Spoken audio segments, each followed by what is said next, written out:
Good afternoon and welcome to Have We Got Planning News for You? We're delighted you can all join us once again. My name's Charlie Banner, calling from Keating Chambers. And as usual, can I remind you all, please to consider making a donation in lieu of a registration fee, either to Brian May's Save Me Trust, the Ukraine GoFundMe page, or Shelter, or to a local charity of your choice. We're thrilled this evening to welcome back for second appearance on our show, Joanna Averley, the government's chief planner, who's obviously had a fairly quiet period at work recently.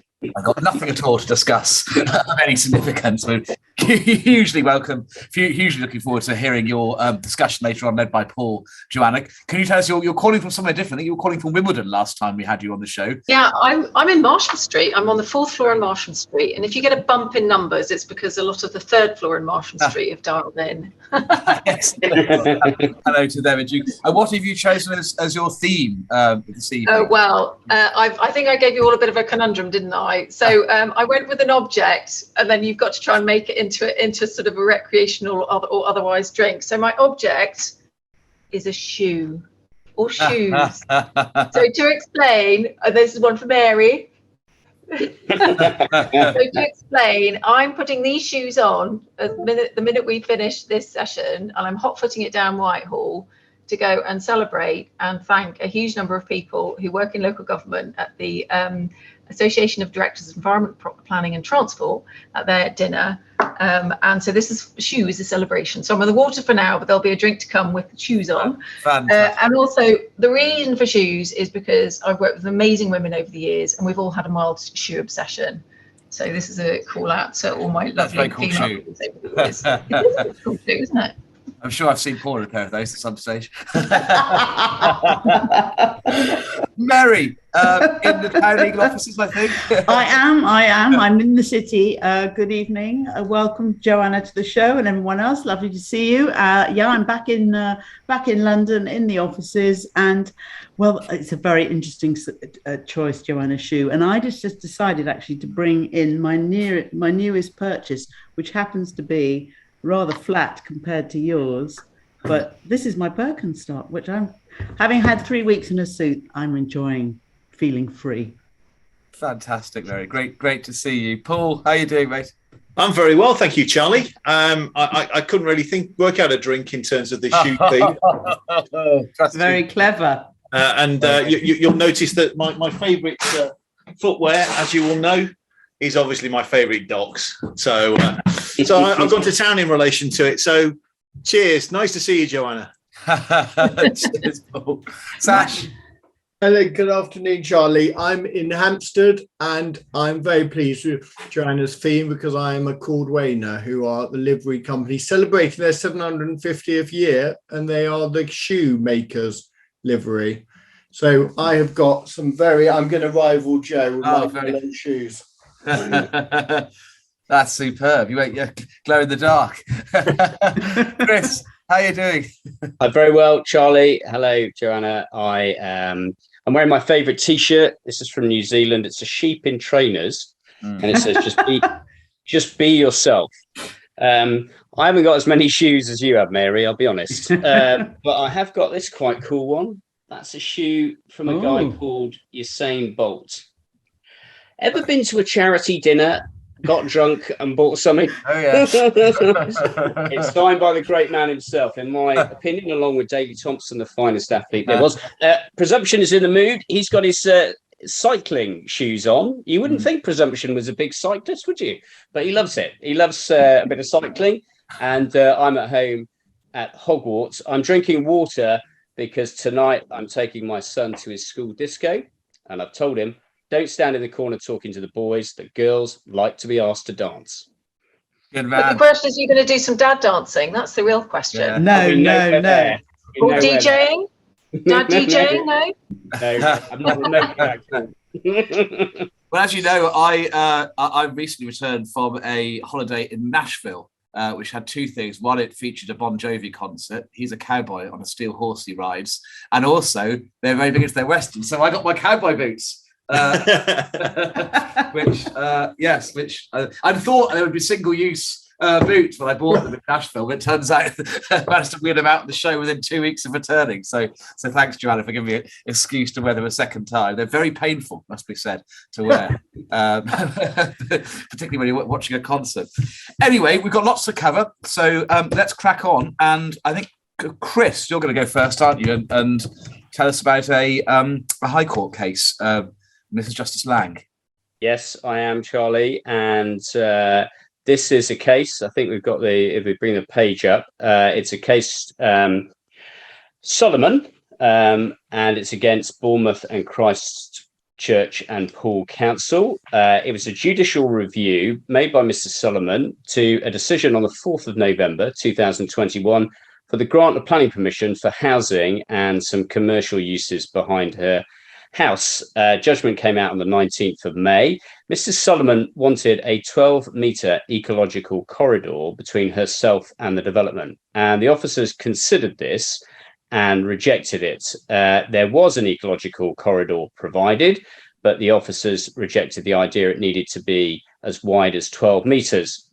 Now, this was an allocated strategic town centre site, and the council acknowledged in the officers' report it needs to find 5,000 new homes within its existing urban areas as a requirement of the development plan. So Mrs. Solomon challenged the decision because they didn't accept the 12 metres that she had suggested, and nor did the members visit and look at the view from her house.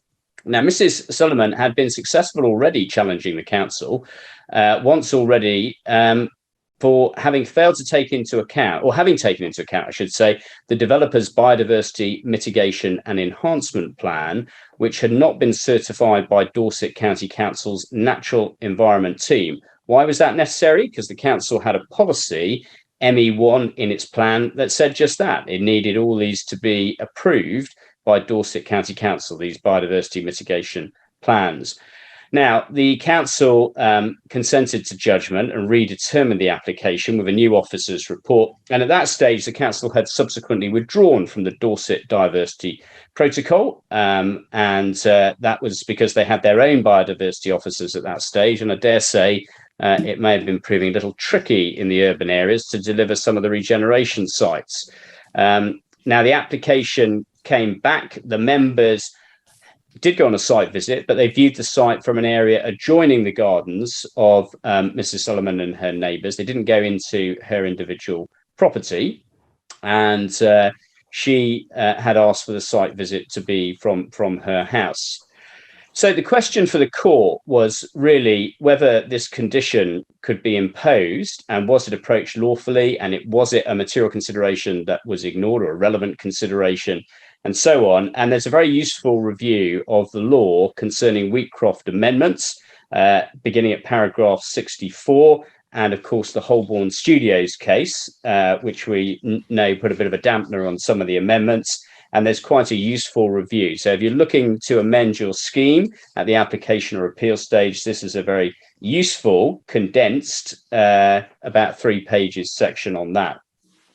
The key issue, though, really was what would be the consequence of that condition. Well, a 12-metre wide buffer on an urban site will have a significant effect. So it would have sterilised the development, wouldn't have been possible to develop what was proposed. And so the court said it was acceptable for the officers not to accept the condition. It did so in the context that it would be open on other occasions to do that, but not here, because it struck at the heart of the proposal and would have effectively required a new application. The members' only option really in accepting the condition should have been to refuse the application because they're inconsistent. And as for the site visit, the judge carefully reviewed all the correspondence, and Mrs. Solomon had not made clear that she was insisting on a site visit. That was a bit of a after event wish, I think, really. And so having reviewed it, she rejected the idea that the council had created a legitimate expectation that they should have seen it. And obviously the fact the members had seen it from very close by and gained an impression satisfied the court. So the challenge was unsuccessful. But as I say, Mrs. Solomon had been successful the first time of asking in the fact the council hadn't followed the development plan. Very useful case in reviewing Wheatcroft, in my opinion. Thanks, Chris. One to note. And Mary, you're going to take us to South Somerset now. I am indeed. And in South Somerset, the appellant sought permission on appeal for 200 homes, 35% affordable housing. It was a greenfield site. In fact, it was 2 fields north of Ansford and Castle Carey in South Somerset. And you will see that the decision was dated the 17th of May, 2022. And I can tell you that the application was made originally in June 2019. So that took a considerable amount of time to be A, refused, and then B, for the appeal to be heard. But successful as it was. So this site was adjacent to the station in Castle Carey, which was described by the inspector, Hayley Butcher, as being, and I quote, predominantly isolated and in a rural setting, albeit close to Ansford and Castle Carey. For those of you who use that station, you will be familiar with that sort of description. There was no doubting in the inspector's minds that there would be visual impacts and harm to the setting of the station, which was itself a non-designated heritage asset. But the inspector importantly rejected the council's argument that it was a valued landscape, whilst reasoning that nevertheless it had a number of notable landscape qualities. She found harm to the character and appearance of the area, and so a failure to comply with policy EQ2 of the local plan. She also found, because of the harm to the heritage asset, a failure to comply with EQ3. Contrary to the appellant's assertion, that she found that the site was outside the broad direction of growth, which had been identified in the local plan. The appellant had covered off the phosphate issue, which is in South Somerset as in other parts of the country, by submitting a fallow land strategy, which provided mitigation in the form of off-site land use change, and applying the phosphate calculator. They were able to demonstrate that no harm would arise as a result of their proposals. Slight little twist, because at the last minute, Natural England had issued an updated guidance. And so there was a point here about whether the calculator needed to be reapplied, but Natural England accepted that there would be a transitional period and that a recalculation wasn't required. There was no housing land supply. It was agreed between the principal parties that there was no housing land supply, but the issue was the extent of that shortfall was in issue. And the other point that the council were making was that it was all very much in the short term, because the phosphate issue would be overcome and therefore land would be released. But I mean, interestingly, the inspector rejected one of the council's really big sites that they were relying upon for their 5-year housing land calculation. She rejected that, but she didn't actually come up with a final conclusion as to what she determined the actual housing land supply was. She simply noted that it would be worse than the council were contending, and that she didn't agree it would be short-lived. So she applied the paragraph 11D2 tilted balance. She gave significant weight to the harm to the countryside. She gave a substantial weight to the benefits of the housing. The proximity of the housing to the station was also given significant weight, moderate weight to improved footpaths and economic benefits. And although there was considerable opposition, and she recorded that, the inspector found that there were material considerations why this decision should be otherwise than in accordance with the development plan. And well done, Sasha White, who was successfully promoting this for the appellants and his team. And yeah, that's it in a nutshell. Thanks, Mary. Congrats, Sasha. Well done, Sash. And over to you now to tell us about a case in Bromley. Thank you. Yeah, that was can I just say as an aside, that was a tough inquiry for me, because as you mentioned, Mary, Castle Carey Station is when I turned up 8 years of age and arrived. I thought I'd actually got a train to the moon in 1975. Little did I know, I think it was my revenge was to build housing and obliterate the environment that I arrived in as an 8-year-old. Anyway, on happier climes, let me go take us slightly more urban to Bromley by Bow and deal with an appeal by the Southern Housing Group against the London Legacy Development Corporation. Now, interesting, London Legacy Development Corporation is obviously tasked by government with bringing about development, and that is what the applicants were seeking. This was a scheme for 435 dwellings, and the inspector was Paul Jackson, who, note, it's quite pertinent for the decision, is a qualified architect. I actually think he's a superb inspector, and let me quickly say I do not have any cases coming up in front of him, but I think he's a very good inspector. And the critical point about this case is we all speculate about the provisions of the NPPF about optimization and how those aspirations in policy are related to also the aspiration for high quality design. Now, the policy context is important because the development plan establishes if you're outside one of the areas identified for tall buildings, you basically need exceptionally good design. So that was the policy test that the inspector applied. And I think it's fair to say, and I think we've all been there, notwithstanding our brilliance as advocates, sometimes when you have a design that the inspector doesn't like, you're frankly not going to shift him, and I think, or her. And this is an absolute classic example of where the inspector just quite patently didn't like the design. And there's some pretty strong comments, actually. The towers would be oppressive. They would be overbearing. The development would overwhelm the adjacent development, and it would be an overwhelmingly dense form of human habitation. So surprise, surprise, when you cumulatively add those up, he concluded finally the disadvantages, principally relating to the design of the proposal, would seriously outweigh the benefits. So it's a really interesting case. And I think it goes with a theme that we often say, and Joe will obviously be hearing this, that design is a critical element of consideration, particularly with large urban schemes at the moment. Thank you, Charlie. Thanks, Sasha. I'm going to cover the last one super quickly, which is another tall buildings one. And note the contrast. This is in Deansgate in Manchester. And it was a fusion student accommodation proposal for a 28-storey purpose-built student accommodation. And there were a number of issues derived from the reasons for refusal, all really relating principally to the impact of development in various ways. And in every single respect, in relation to every one of the 6 main issues, the inspector found the council hadn't really landed a blow on the scheme. So well done, Chris Katkowski, Kit Kat, our great friend of this show, for a flawless performance. In relation to the impact on character, the inspector, John Braithwaite, found that the location of the site and aspirations of relevant development plan policy required a landmark building for the site. He thought that the appeal scheme was an appropriate design response in relation to that brief, bearing in mind that it came in the context of a number of tall buildings in the area, including the 65-storey Deansgate West. The council, in relation to heritage, made various allegations of impact on the conservation areas just outside the other side of the road from the edge of the conservation area, the Castlefield Conservation Area, a number of listed buildings.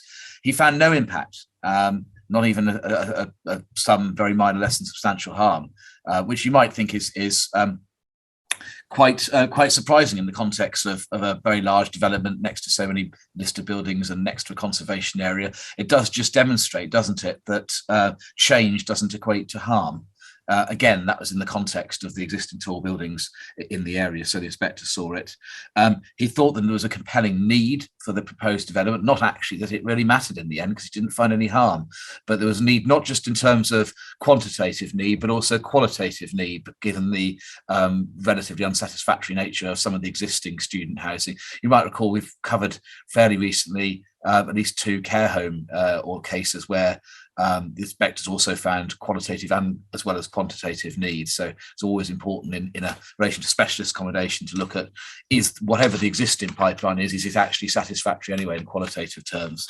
And then there were various allegations about environmental impacts, including issues in relation to alleged wind tunnelling. The inspector was quite critical of the local authority for not having sought more from the appellant through their environmental statement. They submitted an environmental statement, had a chapter in relation to wind, and the council hadn't requested further information, and yet when it came to the appeal, it was part of its case was you haven't provided sufficient information.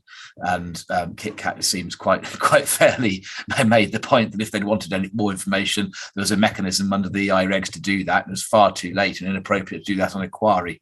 So lesson to be learned there. So all in all, the inspector found, as I said, was good compliance, development, accordance to the development plan, no conflicts. Therefore, the need and benefits didn't actually have to be weighed in the balance, though it's fairly clear he would have given them significant weight anyway. So well done, KitKat, an instructive case on tall buildings and an interesting contrast to your Bromley case, Sasha. And with that in mind, over to you, Paul. Thank you very much indeed, Charlie. And hello, Joanna. Welcome back. You now find yourself in the select group of 3 people who have had a return visit on Have We Got Planning News for You. Last time you were on, you were 4 days into the job. We were asking you questions about the white paper back in September of 2020, and the world was very different at that stage. At that stage, what we did was we went straight into the interview and therefore missed out some of the introductory stuff. Your CV is extraordinary. Going back all the way to the mid-1990s, where you were involved in the master planning of Manchester city centre after the IRA bomb. So as a Mancunian practice, you have my love and respect. Design has been an important part of your career. You were the interim director of design at the Olympic Delivery Authority. You were seconded to the Homes and Community Agent. You were deputy chief exec of director of design at CABE. And then before you took your current job, you were strategic manager growth for development at Crossrail 2, chair of the design review panel at Wandsworth. It goes on and on and on. It's extraordinary. Design is a real key element of your background, and that perhaps sings through in terms of some of the approaches that are coming through that we see in guidance. So last time we were talking to you about the white paper. This time you will be unsurprised to hear that the main event is definitely the levelling up bill and the excitement that's coming through in relation to that. But before I ask you about that, how have the last 18 months been since you were last on the show? Amazing, actually. The thing about being in government is you're seeing decision making at the centre of things, and it's a real privilege to be part of that and to advise in that context, and candidly to be supported by a pretty incredible team of people. I mean, I am one person, but we have a really serious directorate with big brains, huge amounts of commitment, huge amounts of passion to what we're trying to do. And Paul, on design, I think it's really interesting. I'm definitely a placemaker. You know, my little old hot pink shoe is a little bit of firmness, commodity and delight. But actually, it's about, you know, the placemaking is about the whole place. It's about all those sorts of different issues we're all trying to address for our towns and cities and our communities. So it's that holistic view, which I hope I bring to what we do. But yeah, it's been fantastic. It's been fascinating. It's been fast. It might seem in the outside world that government moves really slowly, but internally, I can tell you the wheels turn very, very quickly and rapidly. So yeah, I've loved it, and thanks to a huge, amazing team. Well, I'm happy to see that you're still smiling 18 months later. And my original question was, have you missed us? But I'm not going to ask you that question. Well, I've been watching you. I haven't missed you. I get to watch you really often. Fantastic. That's what we like to hear, the public endorsement. Right. OK, so in terms of the levelling up bill itself, it's got a significant number of reforms. It's got a significant number of reforms to development management, to development plan making, etc. But it's undoubtedly less wide ranging than the reforms we talked to you about last time in the white paper. So what's the thinking behind the change of approach that's been taken? So it's worth thinking about the timing. So as you said, the white paper went out sort of mid-August, nearly 2 years ago now, and we were working through the policy package that came on the back of the white paper. But really importantly, doing huge amounts of engagement. People on this call will know that we had 44,000 responses to the consultation, which I think, I'm not sure that's a record breaker, but it must be getting pretty close for sort of planning and built environment consultations. And we had, I think, about 65 roundtable sessions through that autumn. And then obviously sort of into, September 21, we became a new Department for Levelling Up Housing and Communities, with new leadership with the Secretary of State and the team around him. And it was the right time to sort of, obviously, as any Secretary of State should do, to step back and look at the objectives of the department and how the major reforms that were in play at that time met our ambitions and the ambitions for levelling up. And so there was this moment to sort of look across all of the package, look across, I suppose, the role of planning in delivering positive change and making sure we were getting that right. So it's been an iteration. It's been an iteration through policy conversations, through listening to what external parties have been saying to us, through obviously ministerial and Secretary of State's decisions as they sort of build up towards then the bill itself. And it is a levelling up and regeneration bill. And as was said just after Christmas in the Levelling Up White Paper, the really powerful thing is the enabling power of planning. And that is written through the white paper and now is written through the bill. And so I think people can probably see where those issues have come to the fore that are really important for that agenda. Brilliant, thank you. So one of the reforms that's been brought through it, which has caused a lot of interest behind the scenes. When I started off, we had Section 54A and the presumption in favour of the development plan. Then we had to all go away and make development plans after 1991. Which then became Section 38(6) in very similar terms. But the intention now is to have determination in accordance with the development plan, as well as the national development management policies, which I'll come to in a minute, unless material considerations strongly indicates the contrary. What's the thinking behind the addition of the word strongly? Well, what we're basically doing is just reinforcing that we have a plan-led system in this country. But what we're also doing through all of the reforms is trying to make sure local plans focus on the important things for local authorities and that they hold weight and that all the plans that are in the sort of system hold proper weight. And so, you know, to be honest, it's back to a really strong plan-led system and the authority, in a way, being in the hands of local authorities to do their strategies, to do their spatial thinking, put that into local plan and really record the things that are important to them. So it's just that sort of rebalancing towards plan-led policy making. And I think you'll probably go on to ask me about the role between national policy and the NPPF. So that gets obviously a boost. Then national development management policies. And the idea is that I think we all recognise that local plans have probably got a bit heavy in terms of words, and that sort of impacts on their navigability, their usability, the extent to which that communities engage with them as community documents. And so what we're trying to do is sort of say, okay, if there are some issues, and it'd probably be quite selective, that we can consistently look at and elevate to a national level, well, let's look and see if that's an opportunity to do that. But also, I mean, I'm really clear that the NPPF is the starting place for all local plans. I mean, we all know that, but we want that to be something that has got a local ownership to it. And so what we're also doing is making sure all these policies become much more accessible to communities through digital transformation and things like that. So, you know, it's about streamlining plans, getting them to focus on the really important things that are important to local communities, local councillors and so on, and actually cutting out. What we're picking up is in a lot of places, people tend to sort of repeat the NPPF, maybe a few word changes here and there. But if we cut it down to the essential and the real essence of local plan making, then plans will be more user friendly. And actually then the actual development management process that sits behind them will be more transparent and more easy to engage with. Yeah, I mean, I have to say, I was coming to the issue of national development management policies, or NDMPs, as we're going to forever know them in moving forward. I confess, I think that's an inspired idea, both stripping them out of the development plan system that has to be examined for soundness, but more importantly, it means that you don't reinvent the wheel in each and every development plan examination, and that when government policy changes, then you're arguing about whether policies are out of date or not. So I genuinely think that's an inspired approach, and it should hopefully make things quicker. But what's the timescale and process for the production of NDMPs in the event that the Act is made in the current form? Yeah, so obviously the bill's the start of a process, and we've been doing lots of thinking up until this point, but there's a lot of work still to do. So over the coming months, we'll issue something which is being referred to as an NPPF prospectus.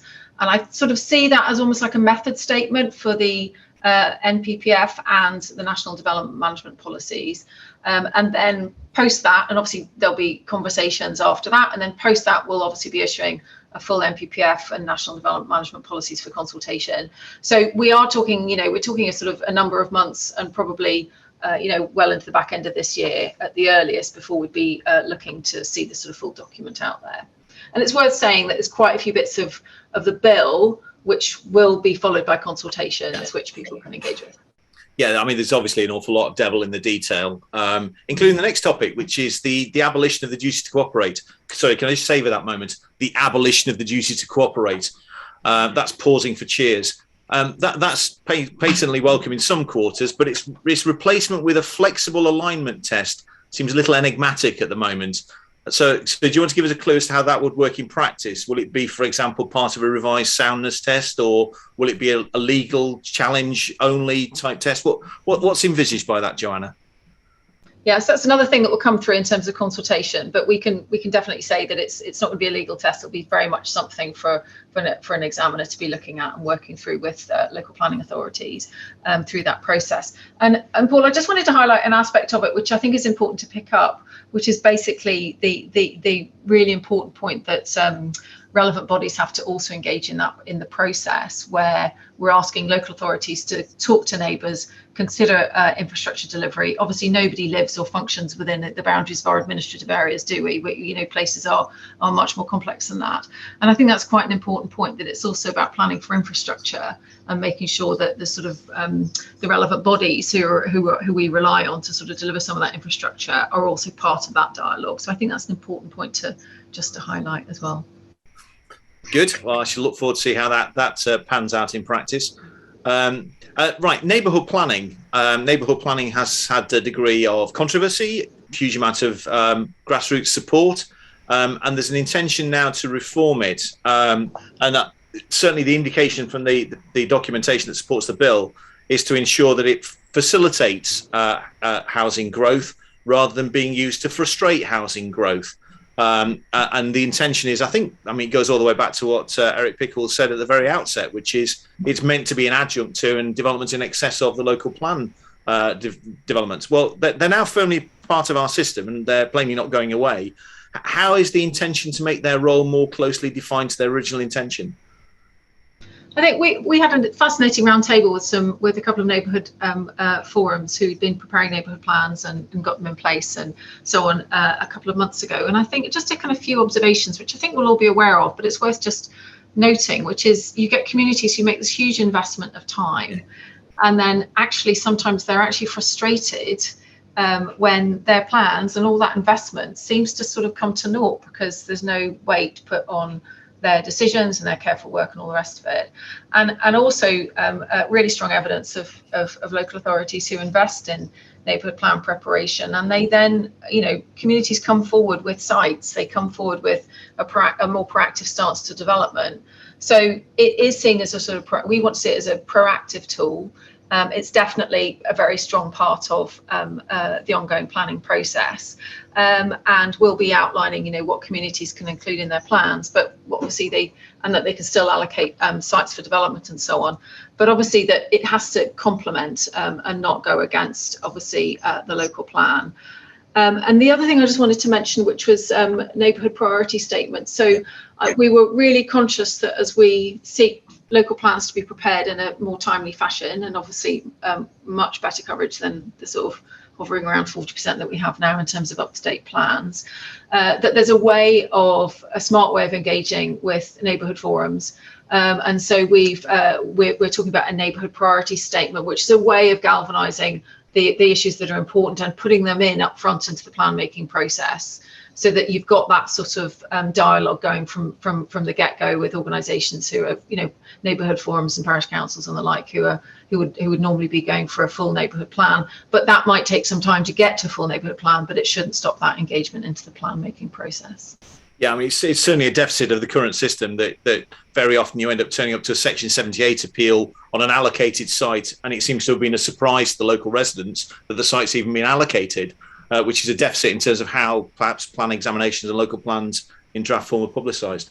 Okay, development management, exciting stuff. There are a number of reforms in development management. So from the portmanteau, the one that's caught my eye particularly, it is one which looks to reverse the Finney case potentially and rationalise the power that's currently in Section 73 and Section 96A. So Section 73, the power to vary, which isn't actually a power to vary because it's a fresh permission, and 96A, minor amendments power. And the proposal is to introduce a power to permit non-substantial amendments to a permission. So can you explain how that's intended to work and how it's likely to work in practice? And would it include time limits so that we can vary time limits in a non-substantial way, which we can't under Section 73? So we're trying to make sure we've got the right checks and balances in this. And as you know, as the court case found that, you know, sometimes life does change. Sometimes, you know, planning applications do need amending and so on and so forth. But what we're trying to do is make sure that people can't basically game it by doing change on top of change on top of change until literally it's an unrecognisable scheme, and actually it should have in combination have been a planning application. So it's always judged against the original scheme. And it's also the emphasis is on making sure that the scheme progresses and it's not a cause for delay. So it's actually not about extending timeframes, but actually about changing things which should naturally change. And it's things that are going to be judged to be not substantially different. So again, we'll have to sort of be writing around and having conversations about how that we give greater definition to that as we go forward. Okay, good stuff. Right, another area which has attracted some interest, and that certainly resulted in some perhaps misunderstanding. I'm not sure. So, what's intended by street votes? And there's been a suggestion, I think, that's been perhaps misunderstood in the press so far, perhaps a little bit deliberately in some quarters. Yeah, I think we've probably all enjoyed the Matt cartoons. I mean, that was what I had in mind. It came out pretty quickly, didn't he? We didn't quite make it into private eye, but that day may arrive. But yeah, no. So So I think what people have been asking me questions about it. Have been asking questions to me about how does this interface with the planning committee, and the Matt cartoon was about the fact that a neighbour could say, I don't like my neighbour, that their house is gone. It's not about that. This is about an ability to change positively and actually add things into a community, not take things away. And it's additive in terms of it not being about what you can already do through permitted development rights and things like that. So the way to sort of see it is that it's about where a community wants to get together and say, actually, we think we've got an opportunity to do what some refer to as gentle densification, and see that through as a community to sort of set our parameters and then go for a vote. Has to be a supermajority probably, and we'll have to work through all these details and then take that through in terms of development. There is obviously lots more to do. It's what's referred to as a holding clause in the bill at the minute. So there'll be lots of more work being done on that, which will go into Parliament and will equally be part of parliamentary scrutiny. And we'll be looking at things like what are the parameters, what constitutes a street, what constitutes a vote, what are the sort of the precursors to a vote even happening, and then what does that mean as you go through. So it's a holding clause. It's an easy thing for people to sort of misconstrue, because actually some people are sort of saying, well, how would it interface with the planning committee? The point being is it wouldn't. This would be about a community collaborating together and deciding that there's a scale of change that's right for them and that they want to set some parameters. Again, there'd be a policy context for that, and they'd have to operate within that policy context and then go ahead with that development. So it's all part of the empowering local communities at the lowest possible level. Is that the idea? Yeah. Good. We'll cancel the bulldozer for my next door neighbour then. Good. Infrastructure levy next. I can't believe I'm tripping so quickly through these points, because these are big points. We could do an entire show in relation to some of these points. So this is intended to be a mandatory locally set charge based on end development value, which, as I understand it, is intended to replace SIL entirely. Again, pause for effect at that stage. And it's somewhat Byzantine rules, which have kept lawyers engaged for an awfully long period of time. So how will it operate in principle, and will 106 survive in some form or other at the end of the day? Beautifully described, Paul. Very succinct. Yes,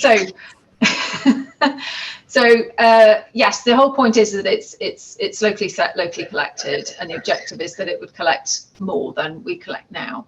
The idea is that it is a mandatory charge, so you cut out the negotiation and the toing and froing. It's a much sort of simpler thing to do. It therefore brings greater transparency to the process. And it also gives a greater certainty, actually, of income potentially to a local authority.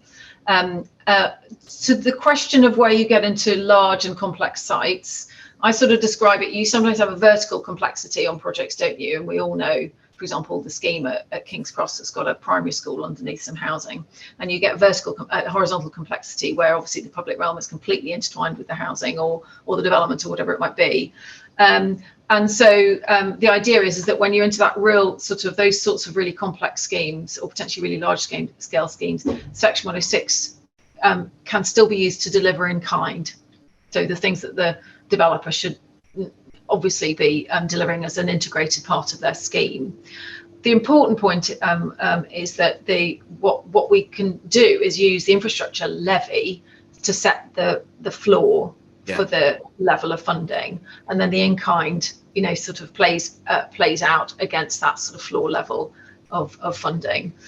So that is what, again, we'll be thinking through, and again, is a subject for further consultation into the future. But those are the sort of broad parameters of the scheme, and actually, it's probably the longest section. And if anybody hasn't, in both the bill but also the explanatory notes, there's quite a good description of the scheme there and what's in the public domain. If people want to have a good look at that.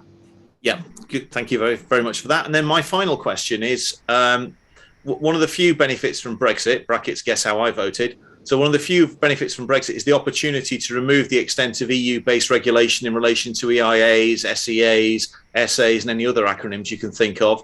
And that's proposed to be replaced by the Environmental Outcomes Report. Can you explain what's proposed in practice? And does this mean there's a future where I don't have to read documents that are this thick and it turns out I'm the only person reading them? How's it going to work out in practice, Joanna?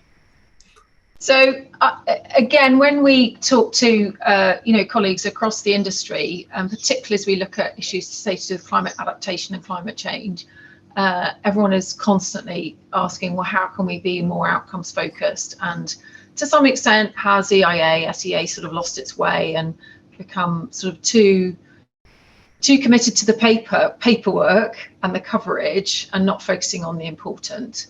And actually, just a little reflection, colleagues of mine, when I was working on Crossrail 2, were in the process of starting to really look at digital EIAs and actually being really clear on scoping, so that you don't feel the need to report on absolutely everything, and actually then the important also gets a bit buried. So the principle of environmental outcomes report is that government would set a series of outcomes which people should be striving towards or surpassing, and then the environmental outcomes report would report on those issues. But if you give a very clear structure in that process, again, digitally enabled, you can really focus on the right things in terms of scope definition. You can really be smart about the evidence gathering. You can then feed through into the analysis and then into the monitoring and the onward sort of basic performance measurements and so on, like that. So again, it's one of these things that we're trying to make sure we're sort of also being smart about how we can use digital data. And the team already is, colleagues probably know, doing quite a lot of work with local authorities across the country on different bits of digital transformation. And one of those strands is about how you bring all that digital data into an open source way, some of which we already know, lots of ONS data, but make it really accessible, particularly to those preparing plans or preparing projects or preparing environmental outcomes report. And a good example of that that's already out there is the green infrastructure tool that Natural England have developed, which is a really great mapping tool for the country, where you can see where there's an under provision of public space and different environmental protections. So we're on this kind of really quite exciting journey about how we galvanise all that intelligence in a smart way, and then make the actual environmental outcomes reports themselves focus on the important things and be meaningful in terms of their measurement. Brilliant, thank you. Mary, do you have a question for Joanna? I do, thank you very much, Joanna. I wanted to take you to the 300,000 homes per annum target, and I suppose in the first instance, I wanted to understand, is that still the target? And the other thing linked to that I wanted to also understand is it the case that the standard method might be revised? Should planning authorities, for example, be thinking to themselves, we should pause in our plans until we know where we're going with the standard method. Thanks, Mary. So first message is please don't pause. There was a target date set of sort of end of 23 for those that are sort of still in the depths of plan preparation to kind of crack on, and we're definitely encouraging people still to do that. So 300,000 is definitely still the target. What's interesting, if you look at the data over what I suppose was core pandemic year, we were at about 216,000, and then the year before that we were at 244,000. So we're kind of it's all going in the right direction. And then, but as with everything, we obviously and ministers and Secretary of State will continually keep under review, how policy plays out and how it's applied and its utility. And so, as we do the NPPF prospectus, we'll sort of, we'll make sure we're reflecting on that. But I really would encourage people to, we need to provide shelter for our communities, and housing is a vital part of that, and housing is a vital part of levelling up. And the Secretary of State has very clear missions that are set out within the Levelling Up White Paper, which this department will be at the heart of helping deliver across government. And one of them is about housing quality. And one of them is so it starts with having shelter, then the next thing is decent shelter. And then the next, if we had to make a choice between these things, but let's hope we don't, is a neighbourhood that also meets your requirements as well. So no, this target is definitely here to stay. Thank you, Mary. Chris, you have a question. I do. Thank you very much, Paul. Joanna, hello. We're getting lots of comments here. Just to share a couple of them with you. Simon Wilkins saying about the street votes. That's difficult to see how that's going to benefit in the nature of, we've got so much opposition by local people. It's difficult to see how that's going to be seen positively, but I'm sure you've given that some thought. And Bob Pecktock said, he said that, is the NPPF and the tilted balance staying? Is that, can I just ask you that quickly? Is that the intention? You said the NPPF would probably change, we'll have another version towards the end of the year, is that right? Well, we'll be working through it throughout this year, timing to be confirmed, but the starting point of any new NPPF is the one we have now. And planning will always be a matter of judgment, and unless you present every time, these sorts of how people make judgments against different competing issues, and sometimes issues that don't align, and sometimes issues that contradict, and sometimes the issues that beautifully align, and certainly issues that parties will dispute one way or another. So planning decisions are always going to be about that when it comes to development management and for permitting or not permitting development. And so, we will still have to have that framework in terms of how decision makers play out these competing issues. And just on street votes, the other thing that obviously, which we haven't touched on, is that the Levelling Up Regeneration Bill mandates for local authorities to prepare area-wide design codes. And you guys already know this, but the National Model Design Code as it is now is already material in planning considerations. And so the framework for kind of placemaking and qualitative decisions is actually really strong, and that framework will also apply to things like street votes. But then a local community would then sort of say, okay, but for our particular street, where do we want to go in terms of particular design parameters? But that all that other work there is backdrop. Okay, I'll move on to my question. I'm taking from that, no, obviously ministers decide these things, but no intention to get rid of the presumption and the tilted balance at this stage anyway. That's going to still be in there. Yes.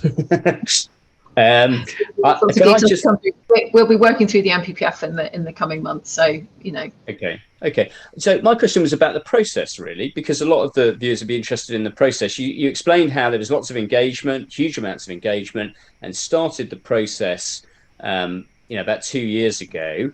What happens after that, just in terms of the process? Is it that the ministers sort of set certain things that they want to achieve, and then the department works around that? Because I'm just interested in how, and I think people are interested in how it works. And then, when are we going to see, or when do we think we're going to see, say, the enforcement provisions enacted? So you won't be surprised to know that we had to carve it up. as a sort of set of policy questions, but also hold it together as a sort of single system, because everything, as we know in planning, interrelates with everything else. So we actually took it forward in terms of looking at particular elements of change. And we did that through a kind of a classic, people might know this, sort of process that's referred to as sprints, where you go into a particular policy issue and you think about it really sharply within a very particular time frame, but with continual testing and continuing challenge as you go through it. Because when you're trying to do quite a lot of consideration, you have to gradually try and settle a few things, and obviously that's basically us advising obviously ministers and the decisions sort of flowing through as we come. But to do a bill of this size is no small feat. So there then is a pretty astonishing team of lawyers and the bill team who then galvanise it all into legislation. And I mean, credit to them, they are pretty expert, well, very expert, because a lot of this is impenetrable because it's actually talking about other law. So you have to and then we have to write the explanatory notes. But then for those who are feeling a little less time sensitive, or are time sensitive, there's the 12-pager. So you can kind of see you then have to build that entire product, which is pretty significant. And this is just the start. So the parliamentary process will now run through in terms of going through both the houses, going to committee, and then as I said, for example, street votes, there's a holding clause, there'll be more work going on that, and then we get to the end of that, and as you know, planning isn't just the legislation, it's then the regulations and the NPPF and other things that we've been talking about. So this is the start of quite a big programme, and I just want to touch on a little bit, which is that we do not think this is all about legislation and policy. We also absolutely recognise this is about a programme of change for local government, and we're asking them to do change at a time that's pretty tricky. And so we've also, alongside things like the Pathfinder work we're already doing and the investments in digital transformation, we're also doing lots of work on capacity and capability in local government. And we do generally want local planners to feel really empowered to own their local planning processes, to take councillors with them, and for councillors to feel that planning is one of their most powerful tools, both politically but actually in terms of meeting community expectation and aspiration. So that work's starting, and will sit alongside this sort of more traditional policy development as we go forward. Okay. That beautifully links through to Sasha's question. Sasha, you have a question? Yes, I do, Joanna. Can I bring you back to the present and just deal with the issue which is happening increasingly in the southeast, which is authorities effectively placing a politically imposed embargo on bringing forward development plans, or chucking into the bin development plans that are going through the system? What steps will be considered to effectively get proper and constructive engagement with the development plan process? So we obviously support the Planning Advisory Service. We fund them to go into local government and provide them with a sort of, I suppose, a roadmap and support as they sort of go through their plan processes. And what we will do, obviously what we will also be doing is looking at the transition from one system to the next, and that's obviously, I think, what, to Mary's point, will be something people will be wanting to know more about as soon as possible. And obviously we will think that through, and then be talking to colleagues across local government about that. But this isn't literally, as indicated, it's well into next year until we might have an act rather than a bill. And then there's much to go, there's a fair bit to go beyond that in terms of secondary legislation and national policy and so on. So we've got a bit of time, but we don't want people to feel that it's all over there. We do want to build this kind of capacity and capability and buy into these new processes and this sort of new know-how in terms of doing smart plans. And I suppose, Sasha, to be honest, that is the main objective, which is to make local plans much more easy to prepare. And at the heart of it, it's about, preparing a strategy for your place. I know people might have heard me say this before, but it's a very simple point, but I can't think of any area of business, public policy, where people don't do a strategy or a plan. If you're dealing with change, which we all are, how can you progress that and take people with you as a local leader if you don't have a plan? So I think it's just, there's a little bit in this which is about, I think all of us talking about the role and purpose of planning. The Secretary of State is really clear about the fact that this is about delivering much better quality, embedding the demands for and the parameters for design quality, beauty, right into the heart of the planning process, which we started last summer, obviously, with the NPPF updates and the national model design code. And then, you know, the delivery of infrastructure. You might have heard this sort of Biden, the delivery of infrastructure, so that communities know, okay, development comes, but actually we also see wider benefits. We don't see just cost, that actually democracy is at the heart of it. People have a say. They can engage really at an early stage in plan making. It's made easy for them to do that through digital transformation. That environment is at the heart of that. That's environmental enhancement, environmental protection, but also the journey towards net zero and dealing with the climate adaptation that's already upon us. And then neighbourhoods, seeing how this works for people in their places of where they live and their neighbourhoods. So those sorts of principles are all very strong in what we're doing. And one would hope that, you know, for anybody who is a local politician, that I think sings to what their constituents want, and that planning is the route to deliver those things. The final question comes from the Bon Jovi superfan, the man that's modelled his entire life professionally and personally upon the great John Bon Jovi. Charlie, do you have a question for Joanna? I do. I am trying to get him on the show. There is a hook to get him on the show, actually, but watch this. He means it. He really means it. He's very involved in affordable housing in New Jersey. Anyway, it was David Hasselhoff last time, Charlie. Oh yes, you know. actually, no, I won't rest. We're going to have 55,000 episodes of this program until John Bon Jovi eventually agrees to come on. That will happen. You think I'm joking? Anyway, I actually negotiated 2 questions. I can't not ask a question about phosphates, but before I do, I was listening to what you're saying. I'm going to ask you a slightly different question to the one I intended about the bill and indeed the associated policy changes being informed, as the Secretary of State has himself said, by the notion that greater public involvement in the planning process, not just the street votes, but local plan making, etc., will encourage communities to be more supportive of housing, win people round. That's a point that's been made a lot. Some people might say, well, we've heard that before. We heard that before with neighbourhood planning. That was the premise of neighbourhood planning. It didn't quite work out like that. That when communities were given the power, they used it to prevent development. So my question really is, what are the lessons learned from the neighbourhood plan regime so far, and how as to how to avoid that outcome in the present context, and how to make sure that the power given to people isn't abused? That's a really powerful question. I'm going to hark back to 2000. Just forgive me for a minute while I just go back in time.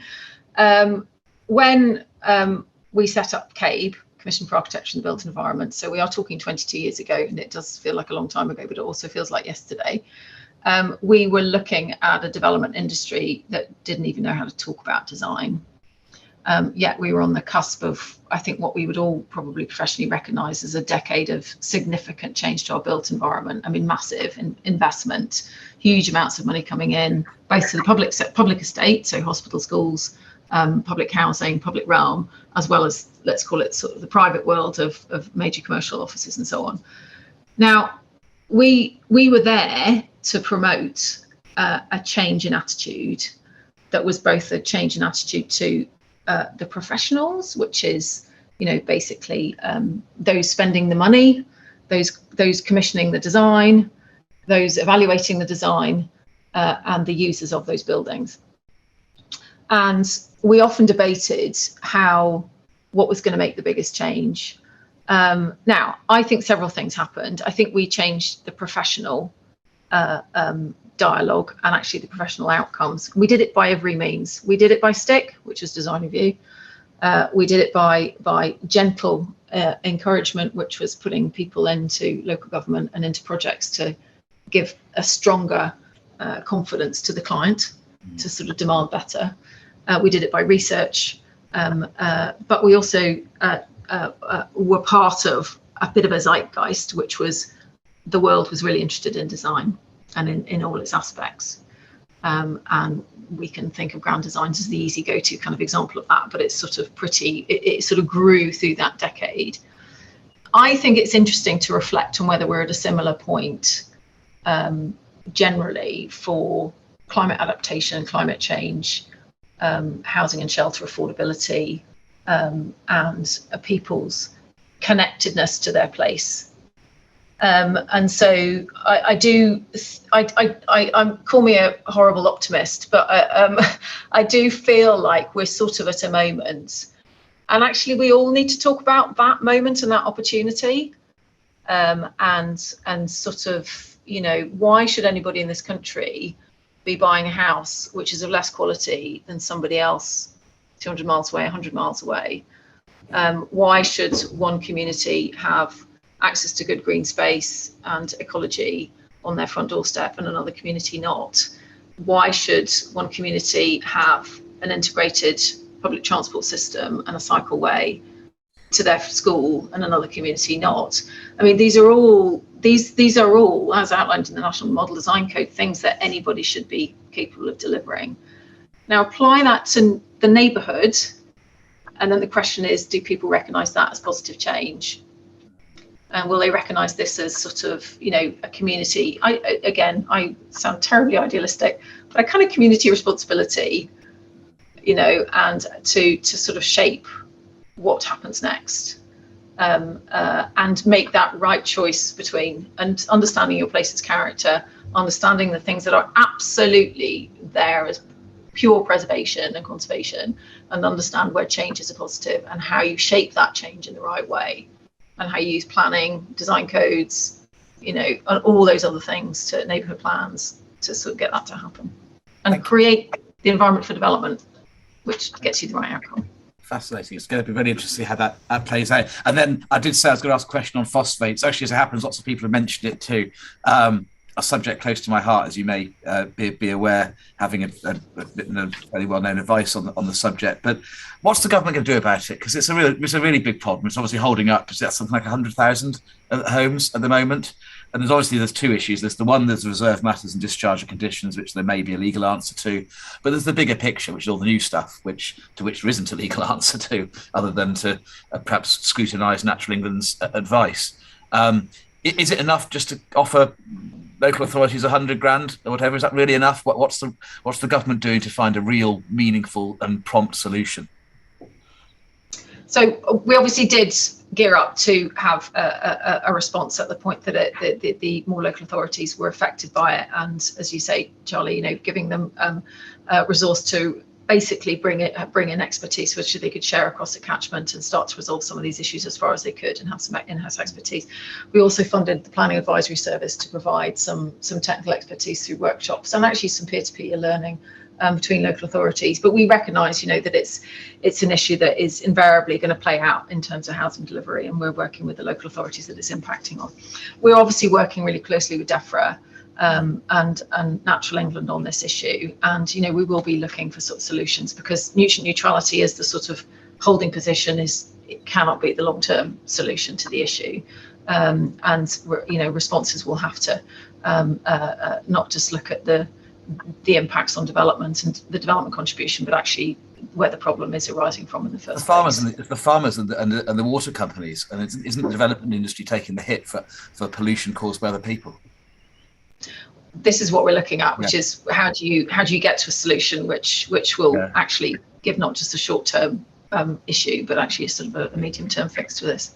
Brilliant. Charlie stuck to the really easy question at the very end. I know, yes. One for the future, Charlie, is the answer to that. Thank you. Joanna, thank you very much indeed. And for those that will watch this interview moving forward, and hugely important to the whole profession, can I just say that the explanation as to why it is that I've got two Dr. Martin things stuck here and a Dr. Martin boot there is not because I'm a buffoon. It's entirely your fault, Joanna. So I'm not taking responsibility for that for anybody watching that. But other than that, thank you so much for coming on the show. It's really, really been a privilege. Thank you. Charlie? Thank you. No, he's actually wearing pink heels. It's just a big bluff, the Dr. Martens double bluff. Thank you, Joanna. It's been really, Thank really you, fun. Joanna. We hope you'll come again on the show. There's obviously a lot of further progress the bill and the policy is going to have. So there's lots of things to watch this space for. So thank you so much for coming.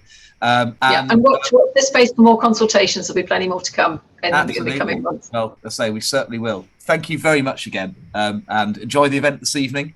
And everybody else, we'll see you soon. Don't forget to watch the new Top Gun movie. It's amazing. It's better than the first one. Saw it last night. Absolutely brilliant. Take care, everybody. See you in a couple of weeks' time. Bye-bye. Thanks, Joanna. Cheers. Bye.